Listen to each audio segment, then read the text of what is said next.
My name is Michael Aviado. I'm a brown belt at Body for BJJ Academy. I teach here at Contact Kicks Martial Arts, the Jiu-jitsu program. I started teaching in 2013 at I think October, November, after my second place win in the World Championships. I wanted to give back to the community from all the things that I've learned. I've learned from very, very good and technical and smart and crazy guy. Okay, yeah, his name is Professor Marco Costa. He's not only like my mentor, he's also a good friend, and he taught me the value of giving back to the community. And I wanted to give back to the community for all the things that they have taught me, of all the things that I've learned about myself, and I wanted people to see the same things that I have seen, or help them discover for themselves who they are. It's not just martial arts, it's anything that you do with passion. If you do it with passion, like either it's ping pong, soccer, football, wrestling, even martial arts, even all the way to dancing, okay? Any martial arts or any other types of forms of sports, I do believe it will bring out the best out of you. And I want people to be passionate about the things that they do in order for them to really see who they are, accept who they are within themselves. Because so many people out there, they get away with masking who they truly are. They try to portray themselves as to something or someone that they are not, hoping to get acceptance from other people. And I think that's the biggest disservice that you could ever do to yourself and to the people who truly want to know you, because you end up lying to yourselves. Mats will never lie. Everything, even your art, even in dancing, even in calligraphy, poetry, writing, any art that you do with a passion, as I said, it will bring out the best in you, or also will expose the worst. That's something that you have to find out for yourself. I guess I came from a very tough and humble beginnings. You know, I grew up in the streets of the Philippines. Well, not really in the streets. I was born of a middle-class family, and I do believe that you had to learn how to fight growing up, especially in the Philippines. And from there, it transferred all the way to New York City, where I lived in Queens, in which, I'm sorry to say, you have to fight as well. I was about 9 or 10 years old when I went to New York. We left everything in the Philippines, and we ended up in Queens, 93rd Street by Junction Boulevard and Astoria Boulevard. Anyways, that was a rough neighborhood too. A very, very rough neighborhood in which all my classmates and friends were either black or Hispanic. Our school, which was St. Gabriel's at that time, are on a way towards that school. The streets were literally filled with crack bars. That was during the 1980s. And it's a tough neighborhood in which we learned how to get along with either our friends or our neighbors, all the way to our classmates. And you will be picked on. You will fight. You will have your challenges. Even my little sister had a fight in there, and she prevailed very well. They called her Mary Tyson. It's a funny thing. Okay. Now, formal training started when I think I was about 13 or 14 years old. My cousin Romel Cabanatan and Jerome Cabanatan. Well, Romel is more of a master now in Taekwondo. He introduced us into the art of Taekwondo, and it was an outlet for us in order for us to be exposed in regards to sports, because we were kind of nerdy at that time. I mean, all we did is either stay home, go to school, and just that's it. and we needed an outlet. All the boys had to have an outlet, myself and my two other brothers. Actually, yeah, what's this? Even before that, we took Shotokan in a community center in, I think it was, the name of the school is Louis Armstrong Community School. I'm not quite sure. I forgot the name of it, but somewhere in Astoria Boulevard, New York City. I got introduced into Shotokan. I loved it. I really enjoyed it. Um, then from there, my cousin was the one that introduced me to Taekwondo. The highest that I made it, it was green. I used to tell people I was a black belt in it, but then mats never lie. They'll tell you exactly who you are. But 1989, my brother and I were we went to the Empire State Championships in New York City, and we came home that day with two 6 foot tall trophies, and that was a good time, very very good time. And then after that, uh, the move was hard from New York City to Toronto. Hard physically, yeah, it was kind of hard, but I'm talking more in regards to our emotional being because we were teenagers at that time as well. And we had to uproot ourselves from New York, in which we were able to um, integrate well in New York City. We had friends, we had neighbors, we had classmates, whatever. We had to uproot all that and say goodbye to them and move to Toronto. During my teens all the way to my late 30s, I guess I was lost. And that was the time in which I had to conform to what others expected of me. Yeah, I had to fall in line to their expectations from my family, my friends, what society thinks, and that's the part in which I did not really enjoy myself. It took jiu-jitsu to later on when I turned 35 that it made me face who I truly am. And the funny thing is, I was working for a big company, and this company actually, this company was,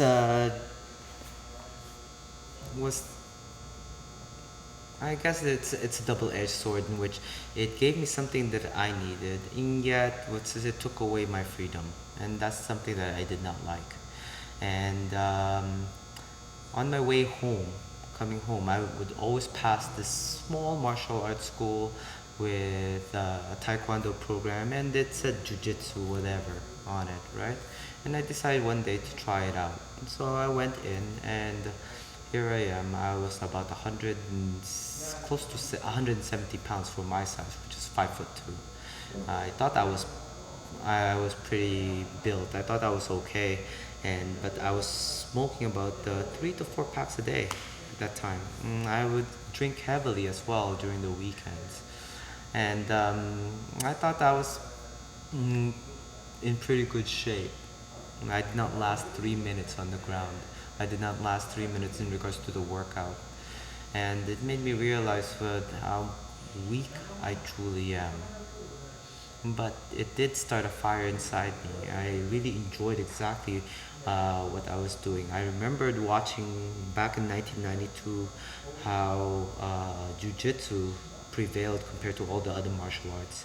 And that was the thing that I used to root for the strikers at all times, but I did not understand why Jiu-Jitsu was winning. And only then, when I got introduced to it, actually I was introduced to it by a friend of mine that I was working with. He passed away already. He was working with me in the same company. Anyways, he introduced me to it. I really enjoyed it, but I needed some place to train formally, and that's where I went. I went to Shores Academy. The original name of our jiu-jitsu school was Franco Bearing. It was under Shaw Franco and Master Silvio Bearing. and the teacher there was Marco Costa. And there was just four of us. It was myself, Pierce, who's like 260 pounds, his brother Max, which was like 210 pounds. We call this guy what's his, my ninja, because he's such a ninja. He's like 180 pounds. Then me. So I was the runt of the group. I always get beaten up, but I would keep coming in, keep coming in, and I would take my licks. And from there, basically, I found that no matter who you are, how much money you make, how successful you are in life, the mats will keep you same, equal. You will be treated equally. You will get tapped. You will get hurt. You would have to leave your ego by the door because no one gives a shit, especially when you're rolling. I've always been a competitive type of person, very very competitive. It's from pool all the way to, I guess, other kinds of sports or other kind of mental games, video games, for example. Um, from that, I've always believed that if you are gonna practice something, you have to put it uh, put it in a competitive field, like tennis, for example. If I knew how to play tennis well, I wanna compete with the best. I wanna test myself. I wanna go into tournaments. I wanna try and win something. And based upon that, that's what I did. And I started competing, I think, when I was like a second stripe white belt. And I've taken my licks. You have to take your licks in the very beginning. But slowly and surely, with practice, with dedication, with passion, and I had just a dream. I didn't even think of like competing in big tournaments. I thought that was like way over the top already, and to some point in degree I was, but that didn't stop me. I just enjoyed the thrill of competition, the butterflies inside you, the preparation for it. And I always thought of it this way. I thought of it as a goal setting.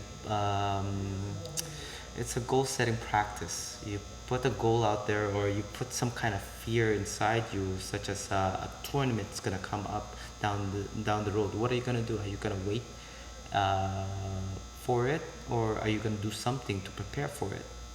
So I put my money where my mouth is. I put it out there, and it's up to me now to prepare for that, or just go in there and take my licks. I guess the most important for me was the 2012 World Championships in the Blue Belt division in what's this the World's Masters. That, to me, it was more psychological. It was my first big tournament in which I had to prepare for that. And I guess, you know what, even before that, I think when I just turned blue in the Pan Nogi Jiu-Jitsu 2011, and that one was big as well. I guess every major event in which I had to leave Ontario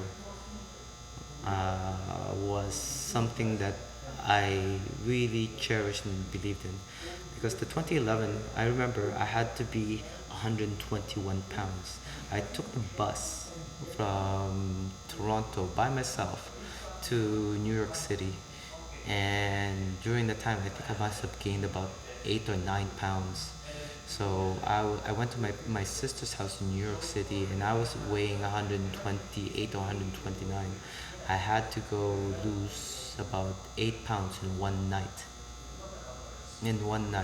So I threw myself on the treadmill. I couldn't sleep that night because I was so dehydrated. I got to the venue. I met some people at the venue in which they were also from Toronto, from Ontario, and this guy introduced me to this gentleman. His name is Marek Nowak. Very very nice guy. Very very tough individual. He beat me, I think, before in a tournament, but this guy was 6'2", weighing 121 pounds. Okay, I don't know how he got that thin, but I remember him watching him in the tournament triangling everybody. Okay, and I had what's this, just 3 fights that day, but what's this, I finished all of them by armbar, and that was so surprising in regards to me winning that tournament. And that, and then I guess the 2012 one. The 2012 one was my blue belt division, in which the world championships, in which I guess I gotta thank my wife for this, because she helped me in regards to cutting weight. She fed me well. You know, she knew the right nutrition. She supported me. So right now, from 2012, 2013, and 2014, all the major world championships. Yeah. I'm suspended from competing from the world championships for a year. My wife suspended me.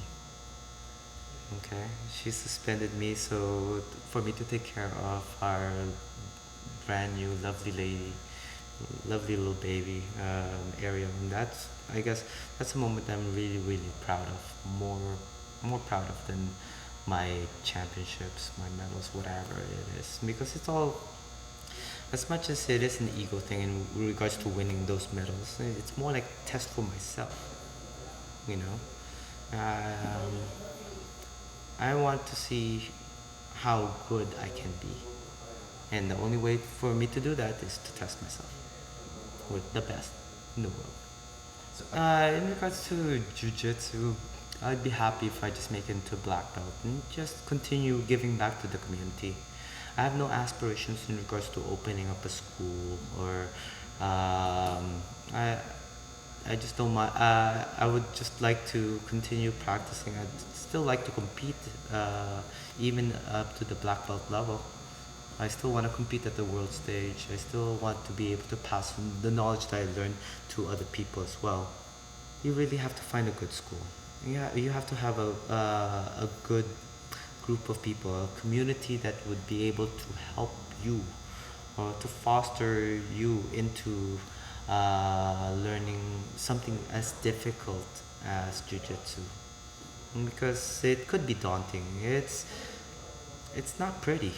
It's not as pretty as kicking or punching, or what's the striking based martial arts. We have no katas. We have no forms.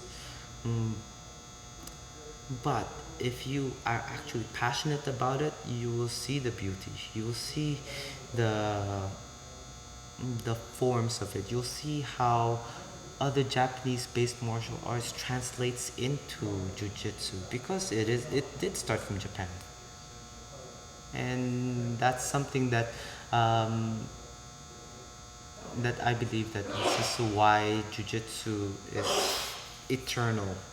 You know, it takes forever for you to learn, because there's so many positions. There's only like so much that you can do in choking, in choking, limb breaking, submissions. There's only so much that you can do, but the ways to get into it, the traps that you set up for people, the positions or the sequence of positions that you have to go through in order to get those positions of winning or submission. That's that's the intricate part. The secret of jiu-jitsu is time, patience, and what's this? Time, patience, and to really open yourself up. You really have to have a certain trust, you know, that you give out to people, because actually you're giving your body to them to practice on. The same thing that they're giving me their body for you to practice on. So there has to be that trust, the trust factor, that your partner's not gonna hurt you, that your school's gonna take care of you, that your teachers will show you and lead you on the best that you can be at at this type of martial arts. And that, I guess, is And that to me is what I value most in regards to going into a martial arts school. I want to make sure that what's this, anybody else that's coming in, especially an older gentleman or even to a lovely young lady, right? That you are going to be treated equally. You are going to be treated with respect. That it, that if anyone does abuse that power upon you, don't worry about it. Someone out there will be a Doberman who will take care of that person for you. And that's the thing. You can go as hard as you can. You can go um, as soft and as methodical, as technical as you can be. You will learn more about a person. I learn more about people, how much I can trust them, what kind of person that they would be inside and outside by rolling with them. You get to find out what their true personalities are. Are they a true bully? Or are they actually a giving person? Are they sneaky? Are they cunning? Or are they open and giving? And those kind of people. But that's the part of it. That's the part of it that I really enjoy because it's so. Mm, I heard it from other black belts, my other mentors, that Jiu-jitsu has a douche filter. That's what we call it. Okay. It gets rid of goons quickly. Either you get rid of it yourself, or somebody gets rid of it for you, or you leave and you keep being a douche. And that's the truth of it. Because some people can't handle it. Some people can't handle the fact that, oh my God, I used all my power against this person. I tried as much as I can to hurt this person, and this person takes it, uh, flips the script on me. And one of the concepts that I always try to teach people, especially brand new people, the moment they come in, you have to pretend that it's easy to learn the submissions, the chokes, the arm bars, the fancy leg locks, whatever. That's the easy part. The hard part is actually how to be patient, how to um, how to be comfortable in an uncomfortable position, how to position yourself out of a bad situation. That's the hard part in jiu-jitsu. And a lot of people don't understand that. So what I usually do is I would take a guy, for example, that's like 6 foot or whatever, how big he is, and I would put him on the ground, and I would be on top of him, and I would tell him, try to get the bad guy off you. And I'll just watch them struggle, flail around, whatever they can do to try and get someone like me off him. And I tell them, like, imagine that someone like me is a bad guy that weighs about 200 pounds, came into your house, he's holding you down while his buddies or somebody else is rummaging through their house.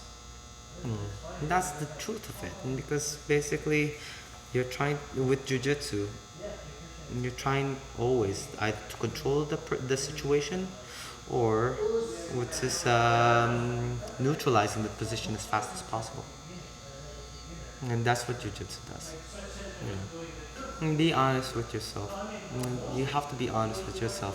Taking all the things that is negative about you, that you don't like about yourself, and embrace it.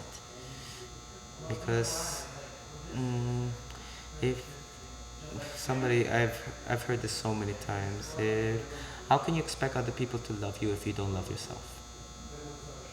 And that's the truth of it. And jiu-jitsu made me love myself, made it made me accept who I am by looking at myself in the mirror, knowing that I am short, I'm ugly, I'm not as smart as I think I am, whatever it is. Okay, made me accept that part, and made me embrace. Once I embraced it, I showed the people the good parts about me. The truth of it, I have to really, really thank my wife. I really have to thank Yuki for loving me for who I am, accepting me for who I am, for all my faults in regards to being late coming home because of jujitsu, of ditching my parental duties for jujitsu, for being so selfish at times that I would leave her to go do jujitsu, to pursue my passion. I have to thank her for putting up with me on that one. And one day I hope to give back to her all these things. And that's the truth. Because I put her in so much hell for the moment I met her. And I'm still surprised that she still loves me for who I